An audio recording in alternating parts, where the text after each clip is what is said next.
My name is Claire Whitmore. I used to think I had a normal family. A lawyer husband, a teenage daughter, and a small house in Portland that was quiet enough to call fine. Until one rainy afternoon I opened the trunk of my husband's old car, planning to sell it to help cover our daughter's tuition, and found an unmarked USB drive, hidden carefully beneath the passenger seat. I don't know what made my hand tremble as I plugged it into the laptop, but when the photos appeared, my husband, the man who had been in the ground for 3 months, was holding another child. A little girl, not my daughter. Have you ever discovered that the person you loved most was living an entirely different life behind your back? Leave a comment if the truth has ever shattered everything you believed, and don't forget to like and subscribe for the rest of the story, because what I found next was far more terrifying. I sat there in Ethan's office, the room I used to call the paper cave because it was always cluttered with books, folders, and thick files from the complicated immigration cases he handled. Today it was strangely silent. No familiar sound of typing, no scent of morning coffee, no blazer hanging loosely on the back of his chair. Just me and the USB plugged into his computer, and the images that were reshaping everything I once believed to be true. I still remember the first time I met Ethan. It was at a workshop for teachers and lawyers who supported underprivileged kids in the school district. I was looking for someone to advocate for a Guatemalan student facing deportation. He was deep in debate with 3 other attorneys about flaws in the sponsorship system. And then, in a moment of foolish boldness, I raised my hand and jumped into the conversation. Ethan turned, looked at me with a mix of surprise and softness. "Do teachers usually interrupt lawyers like this?" he teased. We argued about immigration policy on the very day we met. 3 months later, I said yes to a date. 1 year later, we were married. Ethan was always a man of routine. He woke up early, had breakfast on schedule, called his mother every Saturday night, and went to church with Sadie and me every Sunday. He wasn't the love letter or passionate hug type, but he made sure the water heater worked, my car got regular checkups, and Sadie always had someone to pick her up if I was caught at work. He loved her in quiet ways. Sadie once said, "Dad doesn't hug me as much as Mia's dad, but he always brings the tissues and granola bars I like." That was Ethan. He loved through action, through presence, through responsibility. I used to believe our marriage was the kind of love you didn't need to turn into a movie. Steady, quiet, enduring. But now, I sat there, staring at the photos on that USB pictures of Ethan beaming next to a little girl with messy curls and dimpled cheeks. A smile he no longer gave me, not even Sadie. Not in the past few years, at least. And I started to remember. He used to travel to Seattle once a month, sometimes twice. At first it was for client work, later it was conferences. I remember once he called and said, "I think I'll stay overnight, flight's delayed, give Sadie a hug for me." I didn't question it. I was busy too. Sadie was going through puberty and I was drowning in finals. Ethan always made things sound reasonable. But then I remembered. There was a time he forgot his coat in the car and I offered to bring it to his office. His reaction was quick, almost abrupt. "No need, I'm fine. It's cold, but I borrowed one." That struck me as odd. But I brushed it off. Maybe I was being too sensitive, maybe I was exhausted. And the distance between us began with small things like that. He came home later more often, sometimes slept on the couch, saying he didn't want to wake me. On holidays he'd make excuses about needing to call a detained client, slipping out of the warm family dinners Sadie always looked forward to. I once asked him, "Ethan, are you okay? Is there something I should know?" He smiled, pulled me close, kissed my forehead. "We're both drained. A little space might help." I took that kiss as an answer, and I was wrong. Now, looking at the documents, the regular wire transfers twice a month, I realized Ethan wasn't just on work trips. He was building something else, a different life, a truth he never intended for me to find out. I don't know what stunned me more, the betrayal, or the fact that he truly loved another child with the same heart that once belonged to this family. I don't know if I ever truly knew the man I lived with for 17 years. Google Maps led me to a small street on the southern outskirts of Seattle, A place I'd never been even though Ethan had been working in that city for years. On the way there, the drizzle hung like a thin veil across the windshield. I didn't turn on the radio. I didn't need any extra noise to drown out the whispers in my head. The address led to an old 2-story apartment building, its pale yellow paint peeling from age. Everything around it felt eerily quiet, with only the wind threading through the bougainvillea vines and the earthy smell of wet grass after rain. I parked across the street, my hands gripping the wheel like letting go might make everything shatter. A little girl was playing on the front porch. Her face came into view through the fogged glass. Curly hair framed her round cheeks, and her brown eyes tilted toward the sky like she was counting clouds. That was Sophie, and what squeezed my heart was her smile. It was exactly like Ethan's. That tilted grin, the left side dimple, even the way her arms folded into her chest when she laughed. It was exactly like Sadie as a toddler. And just like her father. I don't know how long I stood there. Part of me wanted to run, but my legs didn't move. The door opened and a woman stepped out carrying a trash bag, slender frame, long black hair, tied back with a faded silver band. She looked up, and our eyes locked, as if some invisible string had just pulled tight then snapped. She knew. And I was certain. I was only a few steps away from her. Sophie kept playing on the porch, unaware. I'm Ethan's wife. She didn't move. Her eyes held mine, stunned. Then, her lips parted, her eyes wide with panic, her hands dropped, the trash bag hitting the ground, soda cans rolling across the pavement. Oh God, is he dead? Her knees gave out like her spine had vanished. When? 3 months ago, stroke, no warning. I don't even know what tone I used to say those words, maybe like reading a bulletin. Because honestly, I hadn't fully processed that truth myself. I'd been living the last 3 months like a ghost. Because Ethan had taken a part of me with him. Sophie stopped playing and turned to her mother. Mom, what's wrong? Juliana, that's what I later learned her name was, tried to stand, but her eyes never left mine. Go inside, Sophie. Can you grab Mommy a glass of water, sweetheart? She ran in without asking a thing. And there we were, 2 women standing in a hollow silence where the truth had just burst open like a door that could never be closed again. I didn't know he had a family, Juliana said, her voice trembling. I swear, I really didn't. She wore no makeup, faded jeans and an old sweater. Not the kind of woman people get jealous over, but her eyes held something I didn't expect. Real pain, not fake. I'm not here to cause drama, I said. I need to understand what happened. Juliana looked down at her hands like they no longer belonged to her. Can we talk inside? Sophie won't hear. I think we need to talk. Juliana's apartment was small, just 2 bedrooms. The old wood floors creaked with every step. Nothing was excessive. A worn gray sofa, a bookshelf with a few Spanish novels, and a fridge covered in drawings clearly done by a child. I perched on the edge of the couch, tension pulling at my spine. Juliana made tea from some leaves I didn't recognize. It smelled faintly sweet but unfamiliar, not like home. Nothing here was like me.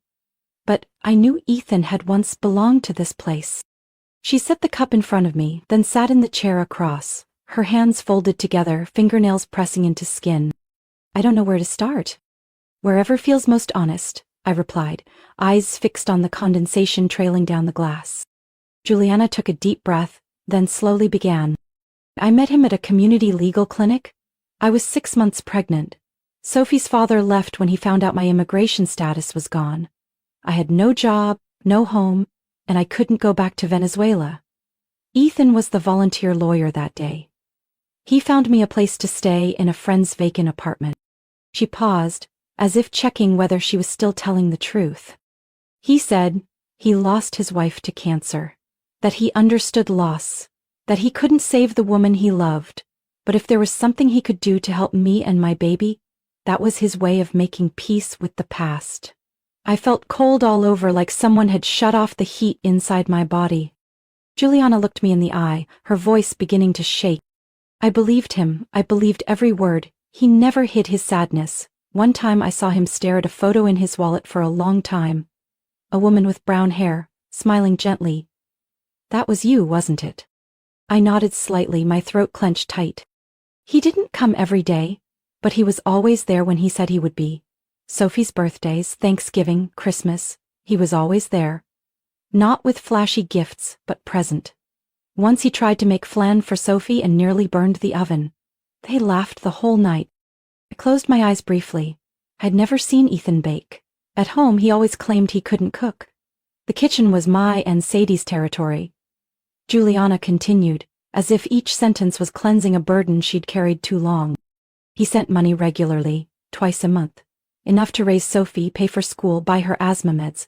I never doubted him, because who would think someone like that could be lying? I spoke softly, unsure. You never asked about where he lived, his official job? She shook her head. I did. But he said he didn't like talking about the past. That he'd had a sad life, and Seattle was where he chose to start over. I didn't want to push the man who saved me and my daughter. And he was always sincere. She pressed her lips together. Her brown eyes looked at me as if hoping for forgiveness, but afraid it wouldn't come. I didn't know he had another family, I swear. If I had known, I would have never let this happen. I clenched my hands in my lap. Part of me wanted to scream. Do you know how many years I spent in a marriage where that man was peeling off pieces of his heart to send somewhere else? I gritted through my teeth. He had another daughter, Sadie. She's 15, and she thought she was her father's entire world. Juliana raised her hand to cover her mouth, her eyes filled with tears. I didn't know. I didn't know. I looked around the apartment again. A photo of Sophie in a princess dress, standing in a park with Ethan lifting her up in both arms, his face smiling, relaxed, unguarded. No sign that he was living a double life. He once told me that sometimes kindness is the only way to salvage the humanity left in yourself, Juliana whispered. I think he loved my daughter. But now I don't know if love is enough to make up for what he did. I turned to look at her, then at the cup of tea now cold. I didn't know how much Ethan had loved me, how much he'd loved her, or if he'd ever truly been honest with either of us. But I knew one thing. He had split his heart in two and left confusion on both ends. I drew a long breath, trying to steady my voice. I came here for the truth, not to hurt anyone further. But Sophie, she's a part of Ethan's life, and I don't know what to do with that. The two of us, two women from what felt like entirely different worlds, sat there in silence, because no matter the paths that led us here, we were both standing on the same ground, the ground of those left behind by a lie too perfect. I stayed in the car long after leaving Juliana's apartment, hands resting on the wheel, engine silent. Cold air slipped through the cracked window, but I didn't bother rolling it up. Maybe I thought I deserved the sting of the wind, as if it might wake me from this relentless haze. I saw Sophie's face in my mind, her smile, the way she ran to her mother, so trusting and unguarded. Then I saw Sadie, my daughter, who used to run to me the same way, with the same total trust. When I got home, Sadie was sitting at the kitchen table, head bent over her phone, hair draped so low it nearly covered her whole face. The overhead light fell on the old gray hoodie she always wore when she was in a bad mood. I paused, unmoving, then spoke, barely louder than the hum of the heater. Sweetheart, I need to talk to you. Sadie didn't look up. If it's about the test, I already know the grade. You don't need to lecture me. No, it's not about school. This time she looked up, and in that one glance I stepped half a pace back. Because in her hazel eyes, the same ones I'd watched since she was a baby, there was only guardedness and exhaustion now, like she sensed something else was about to be taken from her. So what is it? Sadie asked, putting the phone down and crossing her arms. The way she looked at me was exactly like Ethan when he was cornered. I lowered myself into the chair opposite hers, heart pounding. All the words I had rehearsed vanished. I didn't know how to start in a way that wouldn't hurt. But I said it plainly. There's something you need to know. Dad, he had another child, a little girl, around 8 years old. Her name is Sophie. The kitchen was so quiet I could hear the clock ticking like a weight dropping over and over. Sadie blinked. Once. Twice. Then gave a short, dry laugh. And you're kidding, right? I shook my head, trying not to cry. I'm not. I only found out recently. Dad kept it hidden for a long time. And you're telling me like you're reading the news? I didn't know how else to say it. Sadie shoved her chair back and stood abruptly. You've met her, haven't you? You met that woman and that girl? I clenched my hands in my lap. I need to know the truth. And I think you do too. Sadie trembled but stood firm. Her voice shot out like a blade. So what am I? Plan B? The temporary family while he played hero with someone else? No. You're his daughter. He loved you. Ah. So love can be split up like a travel calendar. Seattle today, Portland tomorrow. Next day send a birthday gift. Day after that show up for graduation.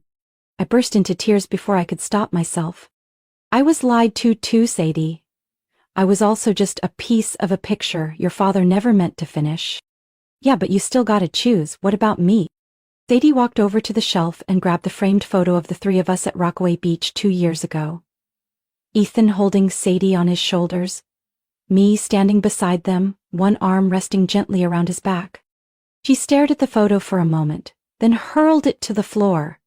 The glass shattered into tiny shards, reflecting memories that would never be whole again. I don't want to see him anymore. Not in pictures, not in my memories, not anywhere. Sadie. But she had already turned and walked up the stairs, each step pounding hard against the wood. 10 minutes later, the front door opened. Sadie appeared with a backpack slung over her shoulder, hoodie pulled over her head, carrying nothing but her phone and a small wallet. Where are you going? Brooks. And don't call me. You can't leave like this. You're only 15. But I'm not a kid who still believes the dad who taught me to tie my shoes is some kind of hero. I don't know who he was, and I need to get out of here before I lose my mind. I couldn't say a word. Rooted in place, I felt emptied, like a tree carved out by time. The door slammed shut behind her, and I knew I had lost Ethan for the second time. But this time, I had lost Sadie too. That night, I didn't sleep. The photo lay broken before me. I gripped a shard of it in my hand, not even flinching, as if the sting made sense.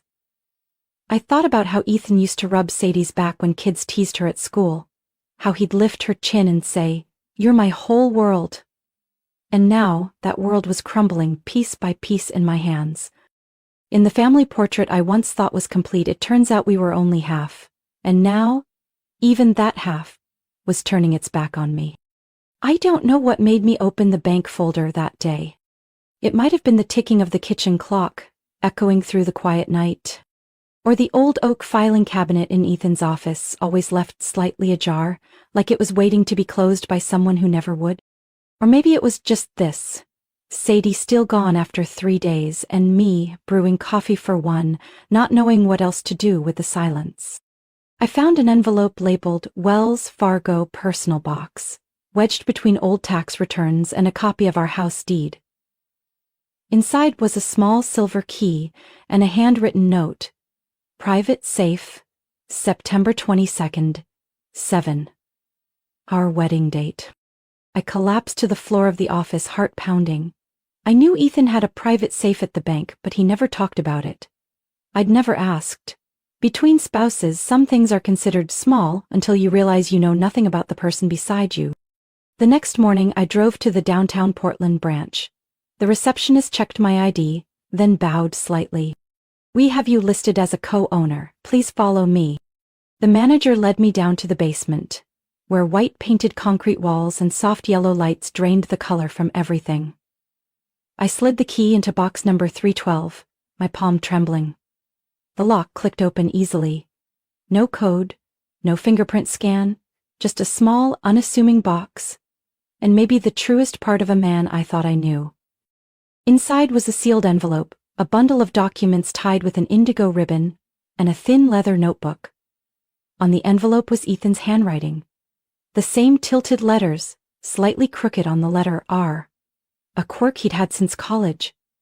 I ran my fingers over the strokes as if I could touch him through dried ink. Claire. If you're reading this, it means I'm no longer here to explain it aloud. But I hope you'll read to the end, no matter how much it hurts. I opened the letter. The first lines trembled like they'd been written at midnight, when courage is its most fragile form. I'm sorry. I was going to tell you everything. On Sadie's 15th birthday. I wrote the letter, even booked your favorite restaurant. But I couldn't. I couldn't meet her eyes without shame, and when I turned to you, I saw everything I was about to break. I couldn't bear the thought of destroying what we'd built. I met Juliana during an immigration consultation. At the time, I thought I was saving someone, but I let my emotions cross a line. It wasn't a long relationship. Just one night. A night that should never have happened. Then she got pregnant and everything changed. I couldn't bring Juliana into the life you and Sadie had. I lied, thinking if I balanced both sides, maybe I could keep both worlds intact. I was a fool, Claire, and a coward. I loved Sadie. I loved her with everything a father can give, but I couldn't turn my back on Sophie either. I never intended to choose between them. That was my greatest mistake. Thinking I wouldn't have to. I started working with a lawyer to set up a joint scholarship fund for Sadie and Sophie. Their names would appear side by side. Even if they never met, I hoped someday they wouldn't be strangers. I paused, my hand trembling. The tears didn't fall in waves. They slid down quietly, warm and heavy, like each word of Ethan's was seeping into my chest. Later in the letter, Ethan described nights he lay beside me, afraid to sleep, scared of seeing Sadie's eyes if she ever knew the truth. He mentioned entrusting a colleague with an unsigned copy of his will because he was not ready for Claire to know. I opened the bundle of documents. Inside was a draft of his will. The assets were divided 3 ways. 1 part for Sadie, 1 for Sophie, and the rest for the Bridges Fund. An initiative he'd been co-founding to support undocumented students. Last was a financial power of attorney naming me the sole beneficiary in case of his sudden death, before signing the rest of the paperwork. Ethan didn't live long enough to fix what he'd done, but he had started. And what broke me most was learning all of it when he no longer had a chance to say it with his eyes, his hands, his voice. The place I used to run to after every storm. I remained there, lost in stillness, as if time had forgotten me. I don't know how many minutes or how many clock ticks passed. I knew that when I stepped out of that bank basement, the midday rain was falling like a soft mist.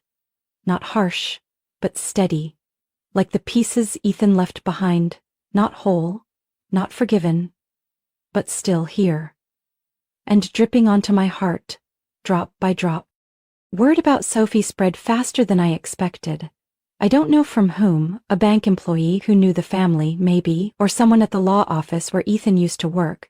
But only 1 week after I opened the safety deposit box, my in-laws called.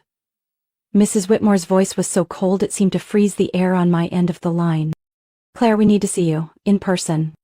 I understood immediately. It wasn't about concern for the pain I was going through, or checking whether Sadie was okay. No, she was calling about assets, about reputation, about what they thought they could still control, even though Ethan was gone. The meeting was scheduled at the estate lawyer's office. A room paneled in walnut, soft chandelier light reflecting off the long conference table. I arrived early. I brought Ethan's original letter, a copy of the power of attorney, and the unsigned will.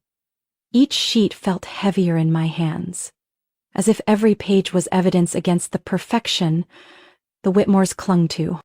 They arrived 10 minutes after me, Mrs. Whitmore with gray hair curled meticulously, a plum cashmere coat, chin tilted the way she used to at fundraising galas.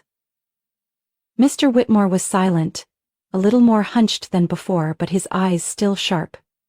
Behind them walked Thomas, Ethan's brother, the one who always wore charm like a shell over calculated coldness. She was the first to speak, without a greeting. "We can't believe this, Claire. You kept this from us, and now you plan to share the family estate with a child born out of wedlock?" I clenched my hands tightly and looked up. "I didn't keep anything. I only found out after Ethan passed. And that is not a child. Sophie is Ethan's daughter, just like Sadie." Thomas let out a sharp breath and leaned toward the estate attorney. We want to request a halt to the asset distribution. Under Oregon law, without a valid will, the estate belongs to the legal wife and legitimate heir, that is, Sadie. The name? Sophie clearly has no legal claim. I pulled a folder from my bag and placed it gently on the table. I have a draft of Ethan's will in progress, along with a handwritten letter he left behind, and a power of attorney granting me authority if he died before the legal process was completed. Mrs. Whitmore gave a dry laugh. Anyone can write a letter. Without Ethan's signature witnessed, it means nothing. I didn't respond. I waited. The estate attorney spoke, calm and measured. We'll need to evaluate the admissibility of these materials, but before proceeding, I'd like to bring in an independent witness. Someone who worked directly with Ethan on these documents. The conference room door opened. A tall, lean man entered, with salt and pepper hair and thin round glasses. I recognized him instantly. Daniel McHale. Ethan's close friend from law school and a former collaborator on complex immigration cases. Daniel took a seat, slowly opened his briefcase and pulled out a small USB drive and a sealed folder. Ethan gave me a full draft of his will and instructions for emergency handling if anything happened before finalization.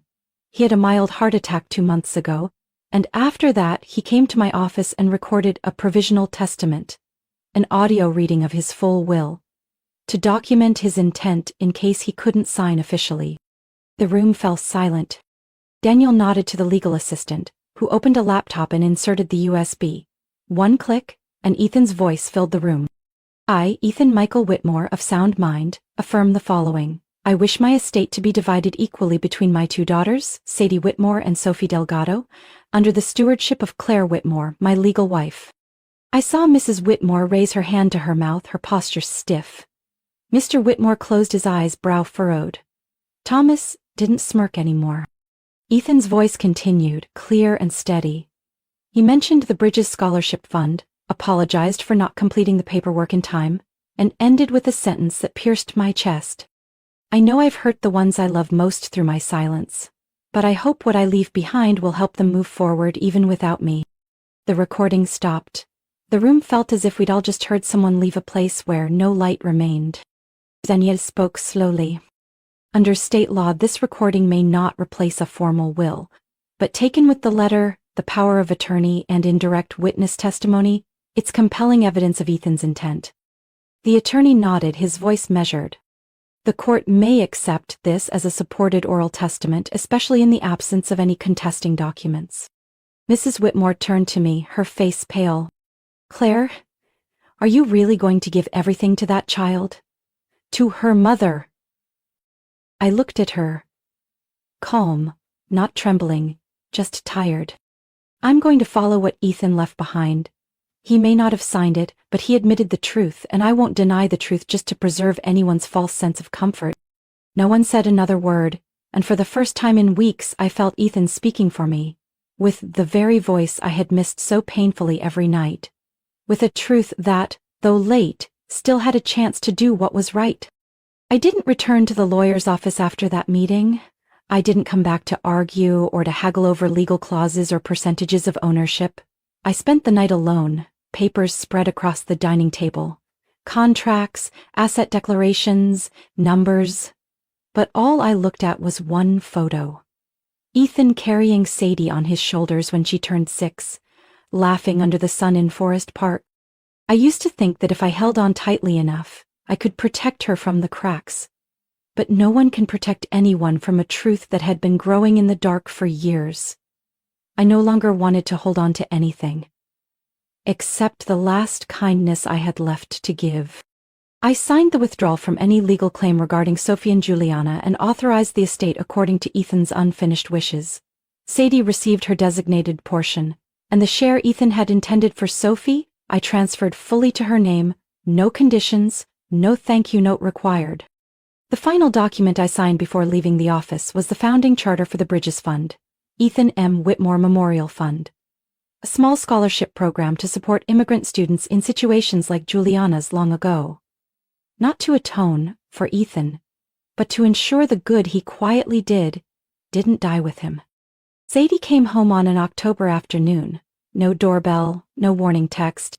I was standing in the kitchen, rinsing red apples I'd just bought, when I heard the front door click open. Sadie walked in, old hoodie still pulled up, backpack dragging across the tiled floor. I didn't say anything. I looked at her like I wasn't sure I'd ever see her return. She set her bag down, pulled out her rain-soaked jacket, then stood straight, eyes locked on mine. I read everything, I figured. She stood still for a moment, then pulled out a chair and sat at the table. Her voice was hoarse, but no longer sharp like in the days of fury. Dad was wrong, but I don't want anyone else paying for his weakness. I clenched my hands, voice catching. You don't have to forgive. I'm not asking you to love Sophie or accept anything right away. Sadie shook her head, eyes misty but resolute. I don't hate her. I just hate the feeling of having to relearn someone I thought I already knew. Dad's not here for me to ask, but Sophie is. And you are. I stepped forward and placed a hand on her shoulder. She didn't pull away.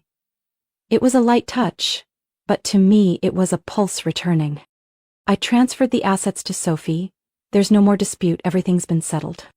Sadie raised an eyebrow, unsurprised. I knew you would. You've never been one to hold something back if it could save someone.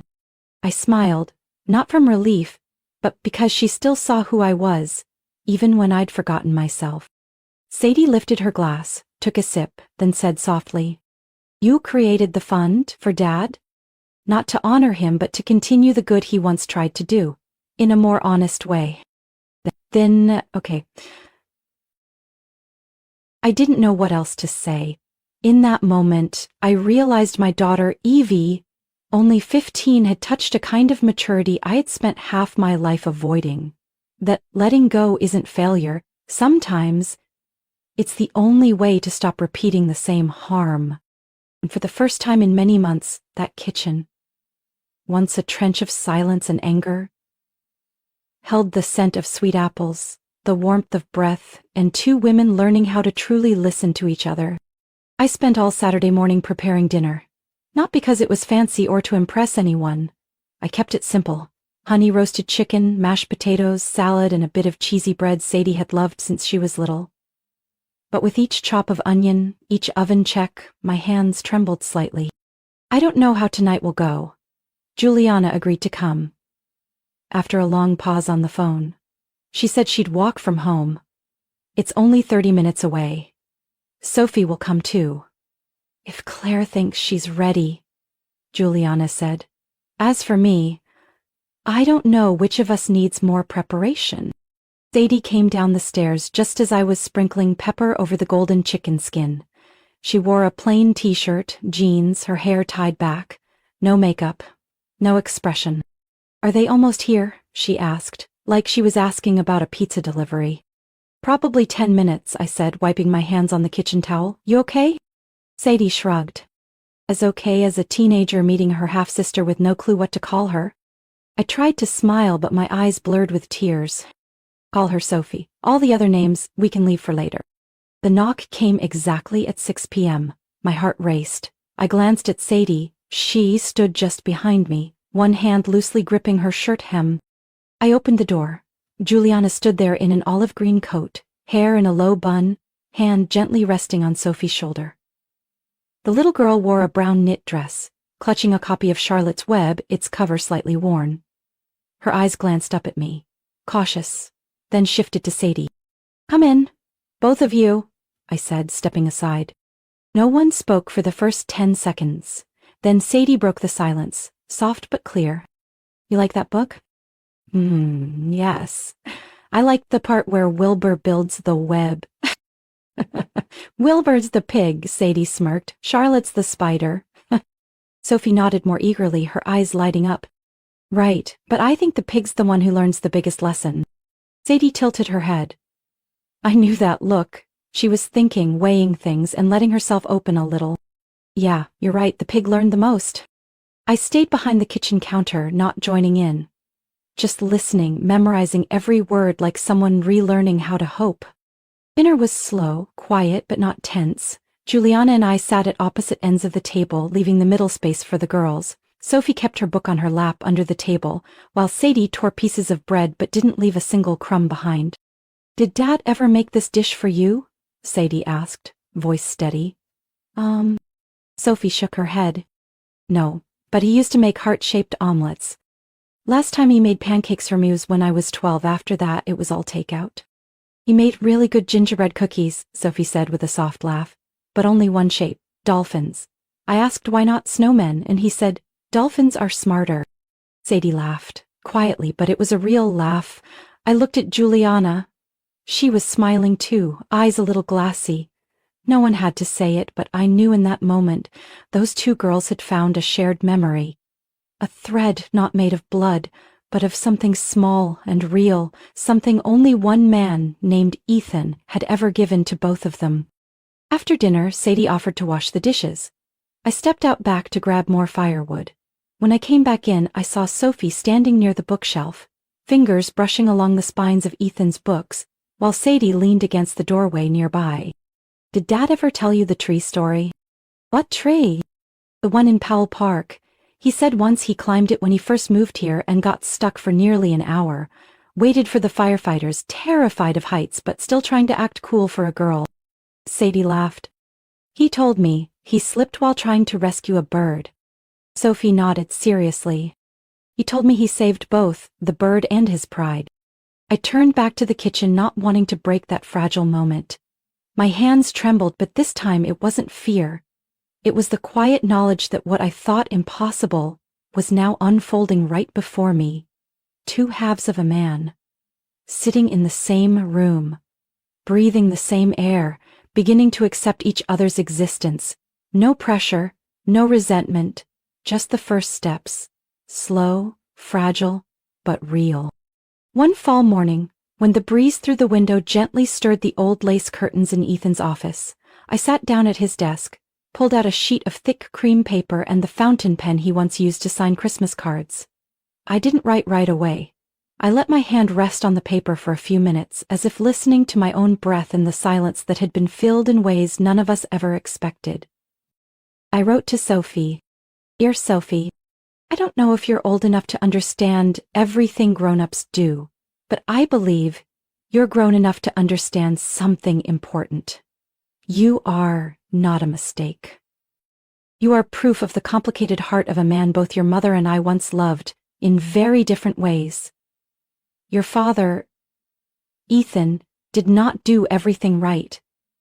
But I truly believe that in the love he had for you there was no lie. Maybe one day you'll wonder why adults choose silence over honesty. Why they didn't tell the truth from the start. I don't have a better answer than to admit we were afraid. Afraid of losing what we cherished, so we kept quiet instead of facing it. But Sophie, what matters isn't where someone went wrong, but that you are here, and you deserve everything good. I'm not writing this to ask you for anything, not to explain on anyone's behalf. I simply want you to know. If someday you ever feel unsure where you belong, know this. In a little house in South Portland, there's someone who will always be ready to call you family. Warmly, Claire. I placed the letter in a white envelope, unsealed, and gently left it on Sadie's desk. No note. I didn't need to say anything. She would understand when she was ready. A few weeks later, I heard the soft vibration of her phone on the kitchen table as she folded up her engineering sketch. She opened the message and smiled slightly. I didn't ask, but a few minutes later she said, I asked Sophie for help with my physics assignment. She's better at vectors than I thought. I only nodded, my hands still scrubbing dishes. But my heart swelled with warmth, like sunlight breaking through a dense autumn canopy. The short texts turned into calls. The short calls turned into voice chats between two girls life had once put on opposite sides. Winter came, and I saw Sadie write, Sophie, on a Christmas card pinned to the fridge. One Saturday afternoon, I came back from the farmer's market carrying greens and warm bread, and heard laughter in the kitchen. Sophie was sitting on a stool, legs swinging, telling a story about a science experiment. Sadie was across from her, laughing hard, hair clip falling out without a care. The two girls didn't need pushing to become close, they just needed permission to begin again, in their own way. I stood in the kitchen doorway, watching without saying a word, not because I wanted to interrupt, but because I knew some moments are meant to be written by them alone. Ethan was gone, but in a house that once held only silence and sighs, there was laughter now, light as morning steam. Not loud, not wild, but enough to know this place was alive.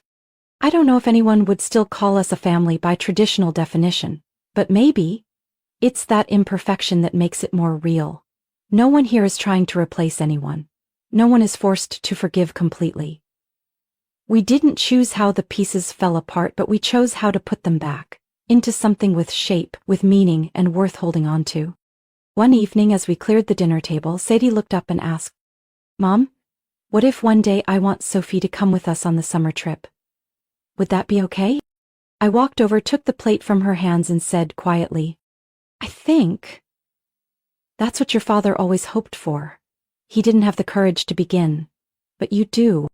Sadie smiled, and for the first time in a long while, her eyes weren't looking back.